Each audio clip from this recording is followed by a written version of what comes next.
శ్రీ గురుభ్యో నమ. వ్యాస విరచిత శ్రీమద్భాగవతంలో దశమ స్కందంలో నేడు మనం 23వ అధ్యాయం చెప్పుకుంటున్నాం.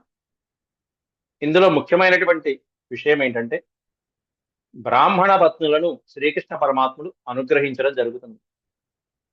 మనసులో ఎప్పటి నుంచో ఆ శ్రీకృష్ణ పరమాత్ముడి యొక్క లీలని ఆస్వాదించి శ్రవణం చేసి మనసులో ఎప్పుడు చూస్తామా ఆ శ్రీకృష్ణ పరమాత్ముడి యొక్క పాదాలని ఎప్పుడు పూజిస్తామా అర్చిస్తామా అని ఎదురు చూస్తున్నటువంటి బ్రాహ్మణ పత్నులకు వారి కోరిక నెరవేర్చినటువంటి ఘట్టం నేడు జరగబోతున్నది.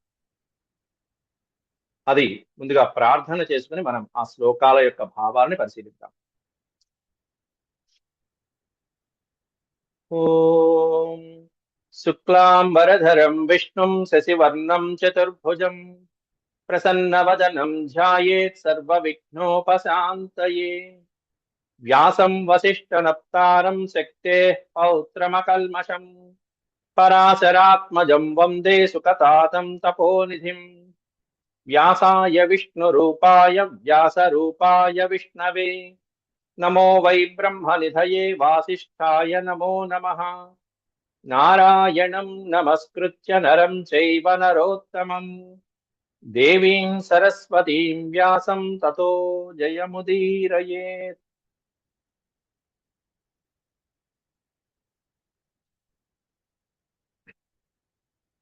నిన్న చెప్పుకున్నటువంటి అంశాన్ని మరొకసారి పునరుచ్చారణ చేసి దాంట్లో ఉన్నటువంటి ముఖ్యమైనటువంటి అంశాన్ని ఒకసారి చెప్పి ఆ తర్వాత నేటి పాఠంలోకి వస్తాను.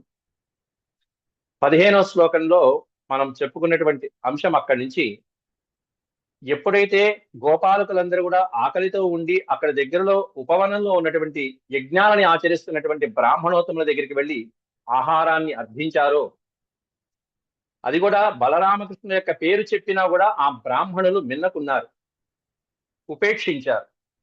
ఎందుకంటే వారికి స్వర్గప్రాప్తిని కలిగించేటువంటి కేవలం స్వర్గప్రాప్తిని కలిగించేటువంటి యజ్ఞయాగాదులే ముఖ్యంగా భావించి గోపాలకులు అన్నం అడిగినా కూడా పెట్టలేదు. దాంతో ఆకలితో వెనక్కి వచ్చేశారు గోపాలకులు. శ్రీకృష్ణుని అర్థించారు. కృష్ణ, వాళ్ళు ఈ విధంగా నీ పేరు చెప్పినా కూడా తిరస్కరించారయ్యా అన్నట్టుగా చెప్తే, అలా కాదు, మీరు వెళ్ళవలసింది బ్రాహ్మణ పత్నుల దగ్గరికి వెళ్ళండి, ఈసారి నేను చెప్పానని చెప్పండి, వాళ్ళు నాయందే శ్రద్ధ కలిగినటువంటి వాళ్ళు అని చెప్పి శ్రీకృష్ణ పరమాత్ముడు మళ్ళీ గోపాలకుల్ని తిరిగి పంపించారు.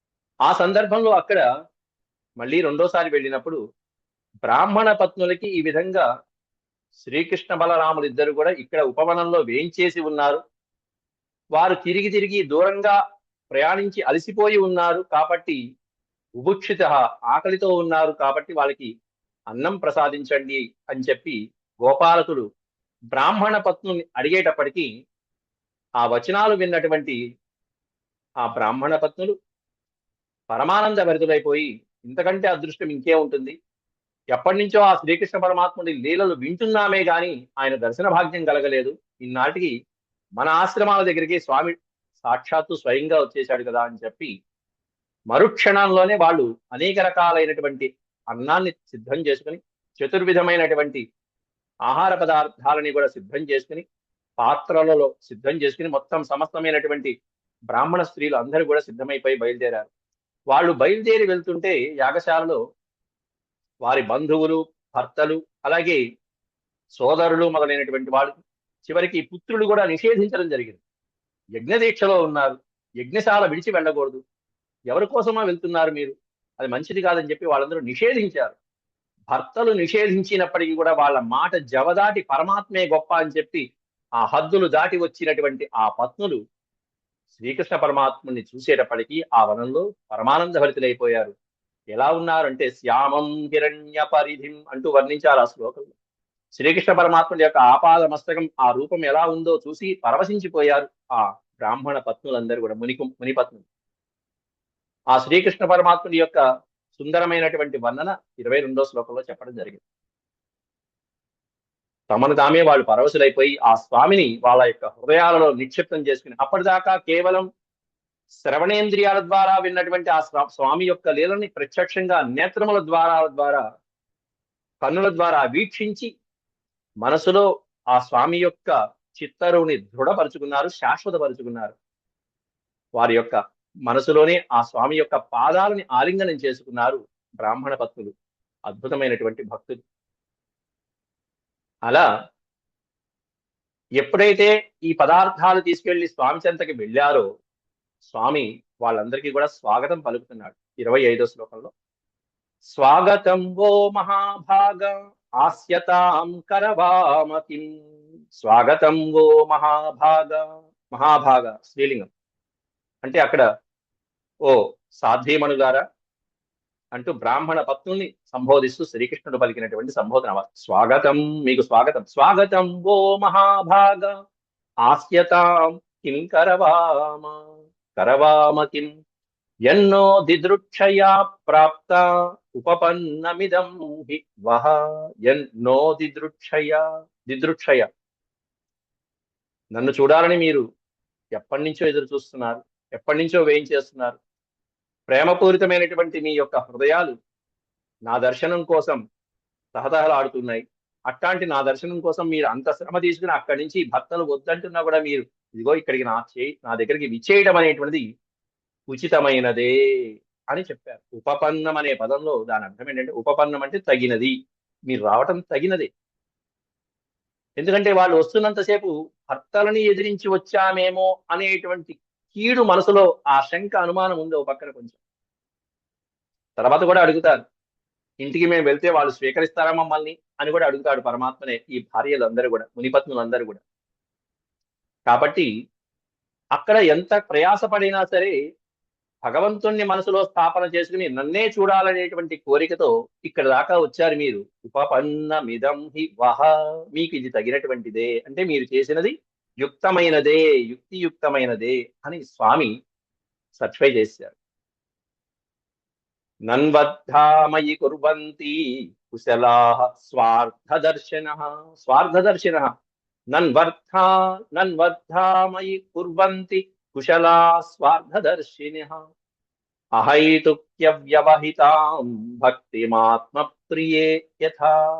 అహైతుక్య వ్యవహితాం భక్తిమాత్మ ప్రియే యథా. పండితులైనటువంటి వాళ్ళు కొంతమంది స్వార్థదర్శిన కుశల. కుశల అనే పదానికి అర్థం పండితులు. ఎట్లాంటి కుశలుడు? స్వార్థదర్శిన, కేవలం వాళ్ళ యొక్క స్వార్థ ప్రయోజనాల కోసం. ఇందాల బ్రాహ్మణులు అట్లాంటి వాళ్ళు. మాకు యజ్ఞాలే ముఖ్యము, ఈ కర్మలే ముఖ్యము అనేటువంటిది పరావిద్యలోకి వెళ్ళిపోయారు, అపరావిద్యలోకి వెళ్ళలే. అంతకంటే మించినటువంటి స్వామి పరమపదాన్ని చేరుకోవడం అనేటువంటిది వాళ్ళకి లేదు. ఏదో క్షణికమైనటువంటి స్వర్గ సుఖాల కోసం అని చెప్పేసి యజ్ఞ ఆగాదులు చేస్తున్నారు వాళ్ళు. వాళ్ళందరూ పండితులుగా అనుకుంటున్నారు. కుశలాః స్వార్థదర్శన. ఏం చేస్తారట వాళ్ళు? అర్థం నన్వర్ధా మయి కుర్వంతి. అట్లాంటి శ్రేయస్సుని కోరేటువంటి వాళ్ళు ఆత్మీయులందరి వలె, ఆత్మీయులతో ఏ విధంగా అయితే స్నేహభావంతో ఉంటాము, వాత్సల్యంతో ఉంటాము, సాక్షాత్తు నా యందు ప్రేమ చూపిస్తూ ఉంటారు. ప్రేమ చూపిస్తూ ఉంటారు. అయితే ఒకసారి స్వామి మీద ప్రేమ చూపించాము అంటే అవ్యాజమైనటువంటి కరుణ, నిష్కామ భక్తికి నిదర్శనంగా మారిపోవాలి. అహైతుక్య వ్యవహితాం. హేతు అంటే కారణం. అహైతుక్యం, ఏ కారణము లేకుండానే స్వామివారి మీద నిష్కపటమైనటువంటి నిష్కామ భక్తిని అలవాటు చేసుకుంటే ఆ జీవుడు ధన్యుడై, ఆ ఆత్మ అనేటువంటిది పరమాత్మలో లీనమైపోతుంది. అహైతుక్య వ్యవహితాం భక్తిమాత్మ ప్రియే యథా. కాబట్టి ఎట్లాంటి వాళ్ళంటే నా యందు చూపేటువంటి భక్తి నిరంతరము నిష్కామ భావంతో పెంపొందింపజేస్తూ అలా కనిపిస్తూ ఉంటుంది. అట్లాంటి వాళ్ళు అసలైనటువంటి భక్తులు. అంతేగాని స్వార్థ దర్శన కుశల అట్లాంటి వాళ్ళు భక్తులు కాదు. ప్రాణబుద్ధి మనస్వాత్మ దారాపత్యధనాదయ. ప్రాణబుద్ధి మనస్వాత్మదారాపత్యధనాదయ యత్సంపర్కాత్ ప్రియా ఆసంస్తతః కోన్వపరః ప్రియః. ఈ పైన చెప్పినటువంటివన్నీ కూడా స్వామి వారి యొక్క అనుగ్రహంతో వచ్చినటువంటివి. అవన్నీ కూడా ఏం చెప్పాడు అక్కడ? ప్రాణము, బుద్ధి, మనస్సు, ఆత్మ, దార అంటే భార్య, అపత్యము సంతానము, ధనము మొదలైనటువంటివన్నీ కూడా ఈ పైన చెప్పినటువంటి దేహము, భార్య, పుత్రులు, సంతానము మొదలైనటువంటివన్నీ, ధనము మొదలైనటువంటివన్నీ కూడా ఇవన్నీ ఆత్మ సంపర్కం వలన వాటి మీద ప్రేమ, అభిమానము, ప్రియము మొదలైనటువంటివన్నీ కలుగుతాయి. అంటే మనసు దాని యందు సంపర్కం కలగటం, ఇంద్రియాలు కలిగినట్టుగా, ఇంద్రియాలు విషయాల పట్ల వ్యామోహం కలిగినట్టుగా. యత్ సంపర్కా ప్రియా, దేని సంపర్కము చేతైతే అవన్నీ కూడా మీకు ప్రియంగా భావింపబడుతున్నాయో, ఏ సంపర్కము? మనస్సంపర్కము, ఆత్మ సంపర్కం. అవన్నీ స్వామి అయినప్పుడు ఈ ఆత్మ కూడా పరమాత్మ సంబంధించినటువంటి వాడే.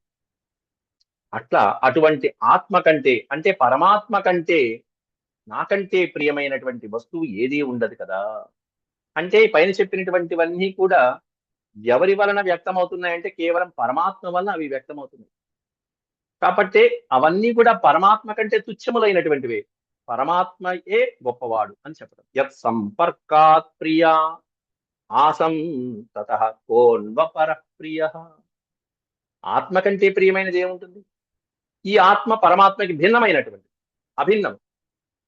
జీవుడు వేరు, పరమాత్మ వేరు కాదు. జీవుడు పరమాత్మ ఒకడే, అభిన్నమైనటువంటి. అసంస్తత ఆసంస్తత కో అన్వపర కోన్వపర ప్రియ. అట్లాంటి ఆత్మ కంటే, అంటే పరమాత్మ కంటే, అంటే నాకంటే ప్రియమైనటువంటిది ఇంకేముంటుంది? ఎవరికి? ఇలాంటి భక్తులకి. మీలాంటి భక్తులు ఎవరైతే ఉన్నారో, మొత్తం సర్వము భగవంతుడి అని సమర్పించినటువంటి మీలాంటి భక్తులకి భగవంతుడి కంటే ప్రీతికరమైనటువంటిది ఇంకేముంటుంది చెప్పండి? అందువల్ల మీరు మీ బంధువుల్ని వదిలిపెట్టి వచ్చారు, పిల్లల్ని వదిలిపెట్టి వచ్చారు. పైన చెప్పాడు, అందుకే చివరికి ప్రాణాలు కూడా భగవంతుడి కోసం వదిలిపెట్టడానికి సిద్ధంగా ఉన్నటువంటి వారు మీరందరూ కూడా. ప్రాణ బుద్ధి మనస్వాత్మధారాపత్య ధనాదయ, ఇవన్నీ నా వలన మీకు ప్రీతి కలిగినటువంటివి. ఎవరికి కలుగుతాయి? మాయలో ఉన్నటువంటి వారికి అవి ప్రీతి కలుగుతాయి. మాయ నుంచి వీడినటువంటి వాడికి వీటికంటే గొప్పదైనటువంటిది పరమాత్మ అని తెలుసుకుని ఆ పరమాత్మ పాదాలు పట్టుకుంటూ వెళ్ళిపోతాడు. ఈ విధంగా వాళ్ళకి బోధ చేసి, అనుగ్రహం కలిగించి, దర్శనమిచ్చి, ఆ భాజనాలు ఏవైతే పదార్థాలు తెచ్చారో అవన్నీ కూడా స్వీకరించారు, నైవేద్యంగా స్వీకరించారు, తీసుకున్నారు, గ్రహించారు, అంతే, ఇంకా తినల. ఇక అప్పుడు స్వామి చూశారు కదా, ఇక మీరు వెళ్ళిరండి, ఎక్కువసేపు మీకు ఈ కార్యక్రమాలు ఇక్కడ ఉండటం కాదు, అక్కడ యజ్ఞయాగాలు జరుగుతున్నాయి కాబట్టి ఇక లౌకికమైనటువంటి ధర్మాచరణ కూడా స్వామి కార్యం కిందకే వస్తుంది కాబట్టి మీరు అక్కడికి వెళ్ళి అని చెప్పి ఇంకా వెళ్ళమని చెప్తున్నాడు ఇక్కడ స్వామి. తద్యాత దేవయజనం పతయో వో ద్విజాతయః స్వసత్రం పారయిష్యంతి యుష్మాభిర్గృహమేధినః. యుష్మాభిః గృహమేధినః. మీరుగా ఇళ్ళకి వెళ్ళవలసిన సమయం ఆసన్నమైంది. తద్యాత, కాబట్టి తద్యాత, ఇక మీరు వెళ్ళండి. ఎందుకంటే దేవయజనం పతయో వో ద్విజాతయః, ఆ బ్రాహ్మణోత్తములు మీ యొక్క భర్తలు దేవయజనం, దేవయజ్ఞం గావిస్తున్నారు, యజ్ఞయాగాలు చేస్తున్నారు. కాబట్టి అది ప్రయోజనమే, ప్రయోజన కారణం కాదంటారు అక్కడ స్వామి. అది ధర్మమే. ఆ ధర్మాచరణలో వాళ్ళు పాలు పంచుకోవాలి. మీరు లేకుండా ఆ యజ్ఞం సఫలం కాదు వాళ్ళకి. ఆ యజ్ఞాలు సఫలం కావాలంటే మీరు పక్కన ఉండాలి. ఎప్పుడు కూడా అగ్నిహోత్రాలు చేయాలంటే భార్య పక్కన ఉండాలి. ఆ ధర్మం తెలిసిన వాడు కాబట్టి కృష్ణ పరమాత్ముడు వాళ్ళని సాదరంగా పంపిస్తున్నాడు, వినయంగా. స్వతత్రం పారయిష్యంతి యుష్మాభి అని రెండో పాదంలో కారణం చెప్తున్నాడు. యుష్మాభి అంటే మీ వలన మాత్రమే, మీ చేత మాత్రమే, మీరు దగ్గర ఉండటం వల్ల మాత్రమే. సత్రం, సత్రం అంటే యాగం. స్వసత్రం పారయిష్యంతి, వాళ్ళు వాళ్ళ తమ తమ యజ్ఞాలు యాగాలు ఏవైతే ఉన్నాయో అవి నెరవేర్చుకోగలుగుతారు, పూర్తి చేయగలుగుతారు మీరు పక్కన ఉండటం చేత మాత్రమే. మీ భర్తలు ఆ యజమానులుగా ఆ యజ్ఞాలు అవన్నీ కూడా పూర్తి చేయగలుగుతారు. కాబట్టి ఆ గృహస్థాశ్రమ ధర్మాన్ని పాటిస్తున్నటువంటి మీ పతుల యొక్క యజ్ఞ కార్యాలు ఎక్కడ ఆటంకాలు కలగకుండా ఉండటం కోసం మీ సాహచర్యములు ఏవైతే ఉంటాయో, మీరు పక్కన ఉండటం వల్ల పూర్తి చేసేటువంటివి ఏవైతే ఉంటాయో వాటి కోసం మీరు ఇక్కడి నుంచి బయలుదేరి వెళ్ళండి అని చెప్పారు. చాలా దూరం వాళ్ళు ప్రయాసపడి ఆ ఆహార పదార్థాలు తీసుకొచ్చారు. శ్రీకృష్ణ పరమాత్మని చూసి అలా ఒక క్షణమైందో లేదో, ఒక 5 మాటలు చెప్పాడో లేదో, అప్పుడు వెళ్ళమంటున్నాడు. వీళ్ళ దిగులు పడ్డారు, బెంబేలు ఎత్తారు పాపం. ఎప్పటి నుంచో, ఎన్నో ఏళ్ల నుంచో స్వామి లీలల్ని అలా శ్రవణం చేసి విని విని విని ఆయన దర్శన భాగ్యం ఎప్పుడవుతుందో అని చెప్పి ఎన్నాళ్ళ నుంచో ఎదురు చూస్తున్నటువంటి మనసులు అవన్నీ కూడా. కానీ భర్తలు పంపించకపోవడంతో, వీళ్ళు ఒంటరిగా ప్రయాణం చేసి వెళ్ళలేకపోవడంతో, దూరం అవడంతో ఆ స్వాతంత్రం లేక పాపం రోజు నిత్యము ఈ భక్తి కార్యక్రమాలు యజ్ఞయాగాదుల్లో మునిగిపోయి రాలేక రాలేక ఎదురు చూస్తున్నటువంటి వాళ్ళు ఈ రోజు స్వామి దగ్గరికి వస్తే కాసేపు అలా దర్శనం కలిగించి వెంటనే పంపించేస్తున్నారు, స్వామి వెళ్ళమంటున్నారే అని చెప్పి బోరున బాధపడుతున్నారు. ఇక పత్న్య ఊచుహు. పత్న్య అంటే బ్రాహ్మణ పత్నులు ఈ విధంగా అంటున్నారు, నీకు ఇది తగునా కృష్ణ, మమ్మల్ని వెళ్ళిపోమంటావా అంటూ, మైవం విభోర్హతి భవాన్ గదితుం నృశంసం సత్యం కురుష్వ నిగమం తవ పాదమూలం ప్రాప్తా వయం తులసిదామ పదావసృష్టం ప్రాప్తా వయం తులసిదామ పదావసృష్టం కేశైర్నివోఢుమతిలంఘ్య సమస్త బంధూన్ కేశైర్నివోఢుమతిలంఘ్య సమస్త బంధూన్ మైవం విభో. హే విభో, ఓ ప్రభు, మా ఏవం అర్హతి, నువ్వు ఇలా మాట్లాడటం తగదు. ఇంత కఠినంగా మమ్మల్ని ఆజ్ఞాపించడానికి నువ్వు తగినవాడివి కాదు. నువ్వు ఇట్లా చేయకూడదు, నువ్వు ఇలా మాట్లాడకూడదు, నువ్వు ఇలా అనకూడదు, మమ్మల్ని వెళ్ళమని అనకూడదు. భవాన్ గదితుం నృశంసం, కఠినంగా మా పట్ల ప్రవర్తిస్తున్నావు నువ్వు అన్నట్టుగా ఎంతో ప్రార్థిస్తున్నారు వాళ్ళు అక్కడ. ఓ ప్రభు, జగత్పూజ్యుడమైనటువంటి నీవు ఈ విధంగా పరుషమైనటువంటి, నృశంసం అంటే పరుషమైనటువంటి, మనసు నొప్పించేటువంటి విధంగా నువ్వు మాట్లాడుతున్నావు, మాకు అది బాధాకరంగా ఉంది. సత్యం కురుష్వ నిగమం తవ పాదమూలం. పైగా ఇటువంటి పరుషవచనాలు నీకు తగదయ్యా. ఒకసారి పరమాత్మని పొందినటువంటి భక్తులు తిరిగి మళ్ళీ సంసార సముద్రంలో జంజాటంలో పడరు కదా, అవునా కాదా? నువ్వు చెప్పు. అటువంటి మాటని సత్యం కురుష్వ అది చెప్తున్నారు. తవ పాదమూలం, ఒకసారి నీ పాద పద్మాలని సమీపించినటువంటి భక్తులు ఎవరైనా సరే మళ్ళీ తిరిగి సంసార భవబంధాల్లోకి వెళ్తారయ్యా, మోక్షమే కదా, అవునా కదా? అట్లాంటి ఆ వచనాలని సత్యం కురుష్వ, నువ్వు ఇప్పుడు సత్యం చేయి మా పట్ల, మేము మీ పాదాలను ఆశ్రయించాం మేమందరం, కాబట్టి ఆ వచనాన్ని సత్యం చేయి స్వామి అని అడుగుతున్నారంటే వాళ్ళ యొక్క ఎంత వేదసారం, ఎంత ఉపనిషత్ సారం అంతా వాళ్ళ యొక్క బుద్ధిలో ఉంది చూడండి. అంటే వాళ్ళు బ్రాహ్మణులందరూ జ్ఞానవంతులు అనుకుంటున్నారు, వీళ్ళు అంతకు మించినటువంటి జ్ఞానవంతులుగా ఉన్నారు వీళ్ళు. వాళ్ళు కేవలం యజ్ఞాలు యాగాలు చేస్తే స్వర్గాలు కలుగుతాయని చెప్పి అనుకుంటున్నారు. స్వర్గాలు ఎంతకాలం ఉంటాయి? దేవాది దేవతలైనా సరే మళ్ళీ సమయం వస్తే వెళ్ళిపోవాల్సిందే కదా. అంతకు మించినటువంటి శాశ్వతమైనటువంటి పదం ఏమిటి? పునర్జన్మ రాహిత్యమైనటువంటి పదం ఏమిటి అంటే తవ పాదమూలం. అట్లాంటి నీ పాదాలను పట్టుకున్నటువంటి వాడికి పునర్జన్మే ఉండదు కదా. ఆ మాటని సత్యం చేయవయ్యా, మమ్మల్ని వెళ్ళమంటావేమిటి, మళ్ళీ వెనకాలకి మళ్ళీ సంసారంలోకి వెళ్ళమంటావేమిటి? ప్రాప్తావయం, నీ దగ్గరికి వచ్చాం, నిన్నే శరణు వేడుతున్నాం. ప్రాప్తావయం అంటే మేము నీ దగ్గరికి వచ్చాం. అట్లాంటి మమ్మల్ని ఎలా నువ్వు స్వీకరించాలంటే తులసిదామ పదావసృష్టం. తులసి దామం, నీ భక్తులు సమర్పించినటువంటి తులసి మాలలు ఏవైతే ఉంటాయో, తులసి దళాలు, తులసి మాలలు ఏవైతే ఉంటాయో, అట్లాంటి ప్రసాద భాగ్యం, అలాంటి సేవా భాగ్యాన్ని, అంటే ఆ తులసి మాలను ధరించేటువంటి సేవా భాగ్యాన్ని, ఆ ప్రసాదాన్ని స్వీకరించేటువంటి ఆ భాగ్యాన్ని, ఆ తులసి మాలని మా శిరస్సులపై ధరించేటువంటి ఆ సేవా భాగ్యాన్ని మాకు అనుగ్రహించు అని చెప్పి అంటూ, పైగా మా బంధువుల యొక్క ఆజ్ఞల్ని ఉల్లంఘించి కూడా నీ చరణాలను ఆశ్రయించాం, ఇక మాకు దిక్కు నీ చరణములే. అట్లాంటిది నువ్వు వెళ్ళమంటం భావ్యం కాదు కృష్ణ. కేశైర్ మతిలంఘ్య, అంటే మా బంధువులు, మా భర్తలు, మా సంతానము వాళ్ళు వద్దంటున్నా కూడా వాళ్ళ మాటని ఉల్లంఘించి తిరస్కరించి, సమస్త బంధువులు, సమస్తమైనటువంటి బంధువుల్ని కూడా కాదని తిరస్కరించి నీ పాదాలనే పట్టుకున్నాం. నీ పాదాలు పట్టుకుంటే మళ్ళీ పునర్జన్మ ఉండదు. అట్లాంటిది నువ్వు మళ్ళీ వెనక్కి వెళ్ళమంటావేమిటయ్యా కృష్ణ అని చెప్పి వాళ్ళందరూ వాపోతున్నారు పాపం. గృహ్ణంతి నో న పతయః పితరౌ సుతావా న భ్రాతృబంధు సుహృద కుత ఏవ చాన్యే. వెనక్కి వెళ్ళిన తర్వాత మళ్ళీ మా పతులు మమ్మల్ని స్వీకరిస్తారంటావా? ఎందుకు ఎందుకు స్వీకరిస్తారు? వాళ్ళ ఆజ్ఞ ఉల్లంఘించి మరీ వచ్చాం కదా. కాబట్టి గృహ్ణంతి నో, నా నో అంటే మమ్మల్ని, మమ్మల్ని మా భర్తలు న గృహ్ణంతి స్వీకరించరు, స్వీకరించరు. మా ఆయన చాలా ఉండే మాకు తెలుసు అన్నట్టుగా చెప్తున్నారు. గృహ్ణంతి నో న పతయః.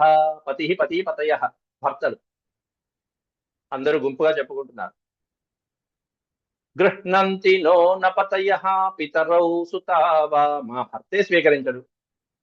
తర్వాత పోనీ మా పుట్టింటి వాళ్ళు ఉన్నారు కదా అని చెప్పి అనుకుంటే మా తల్లిదండ్రులు కూడా స్వీకరించరు. ఇలాంటి అధర్మం చేస్తావా? యజ్ఞయాగాల్ని మన ధర్మాన్ని వదిలిపెట్టేస్తావా? మధ్యలో వదిలిపెడతావా? అలాగే సుతావా, కుమారులు కూడా స్వీకరించరు. మా భ్రాతృ బంధువులు మొదలైనటువంటి సుహృదులు, స్నేహితులు వీళ్ళెవరు కూడా మమ్మల్ని స్వీకరించరు.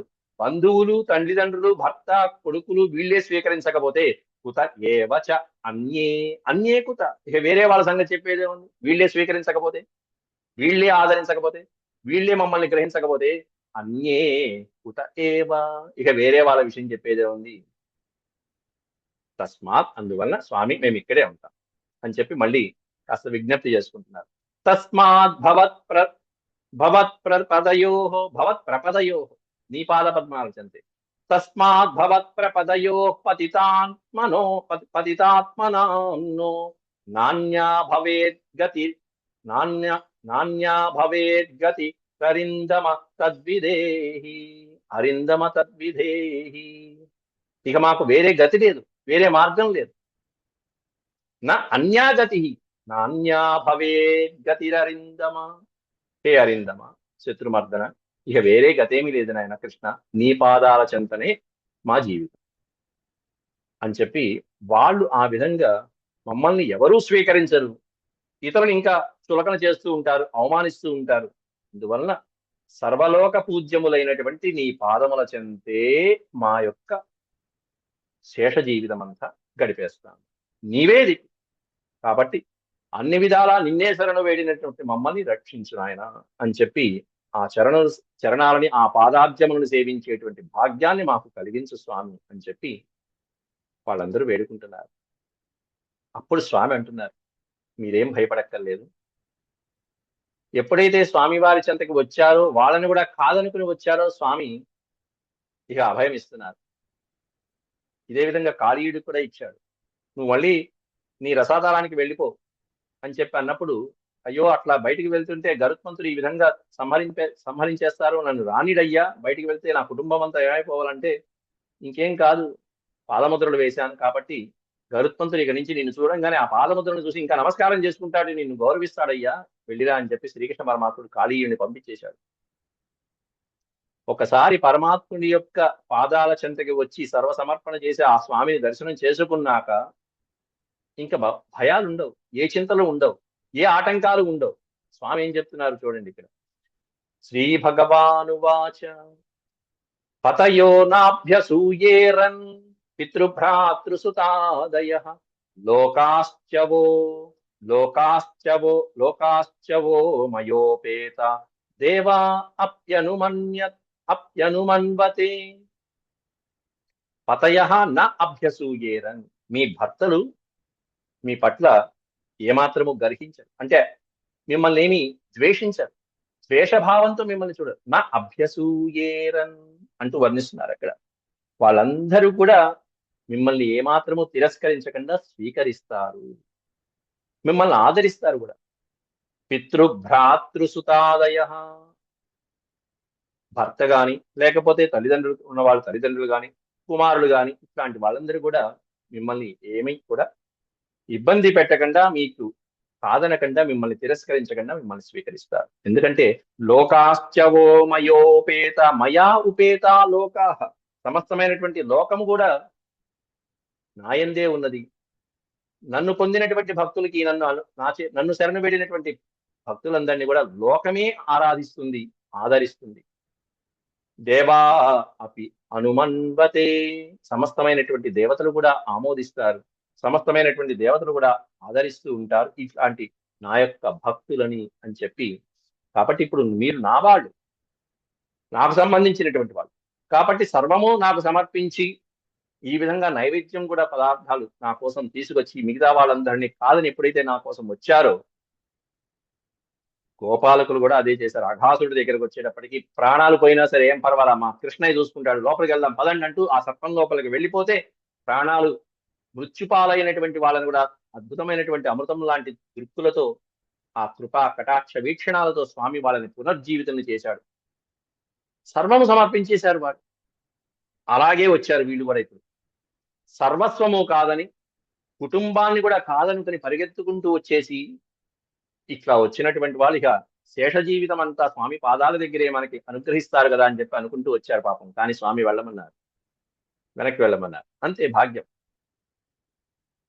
కాబట్టి మిమ్మల్ని లోకమంతా ఆదరిస్తూ ఉంటుంది, తిరస్కరించదు మీలాంటి భక్తులని అని చెప్పి స్వామి చెప్పడం జరిగింది. న ప్రీతయేను రాగాయ న ప్రీతయేను రాగాయ యంగ సంగో నృణామిహ తన్మనోమయి యుంజాన అచిరాన్ మాం అవాప్స్యథ అచిరాన్ మాం అవాప్స్యథ.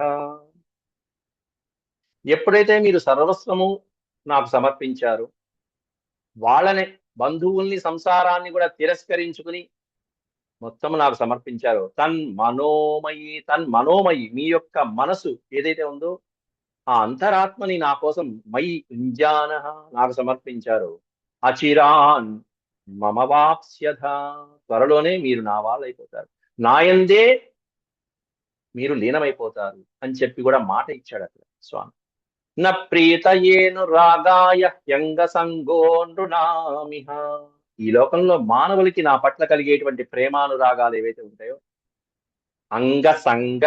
అంగసంగం అంటే అంగముల యొక్క సాంగత్యం, కలయిక. సంగం అంటే కలయిక. అట్లాంటి ఆ సాంగత్యం అనేటువంటిది కారణం కాదు అక్కడ. కావున మీ మనస్సులు ఎప్పుడు కూడా నాయందే లగ్నం చేసి, ఆ లగ్నం చేసినటువంటి మనసుల వలన, నాయందే నిలిపినటువంటి మనసుల వలన అతి తొందరగా మీరు తప్పకుండా నన్ను చేరుకుంటారు. అచిరాన్ అంటే త్వరలోనే, మాం అవాప్స్యథ మీరు నన్ను చేరుకుంటారు, త్వరలో మీరు నన్ను చేరుకుంటారు అని చెప్పి స్వామివారు వెళ్ళమని చెప్పడానికి అనేకమైనటువంటి విధాలుగా వాళ్ళకి నచ్చ చెప్తున్నారు. మీరు వెళ్ళిరండి, మీరు ఇక్కడికి రావటం చాలు, ఈ రావటంతోనే మీరు నాలో లీనమైపోయినట్టే మీరందరూ కూడా అని చెప్పి బ్రాహ్మణ పత్నుల్ని ఒప్పించి పంపిస్తున్నాడు. ఇక ఆ తర్వాత 33వ శ్లోకంలో శ్రీ సుఖవాచ, సుఖయోగేంద్రుల వారు చెప్తున్నారు. ఇత్యుక్త్వా ద్విజపత్న్యస్త యజ్ఞవాటం పునర్గత. స్వామివారి యొక్క మాటల్ని ఆలకించి, స్వామివారి యొక్క మాటల్ని విశ్వసించి బయలుదేరారు. చేసేది లేక బ్రాహ్మణ పత్నులు ఆ భోజన పాత్రలన్నీ కూడా అక్కడ పెట్టేసి స్వామివారికి సమర్పించి మనకి ఇంతే భాగ్యం అనుకున్నారు.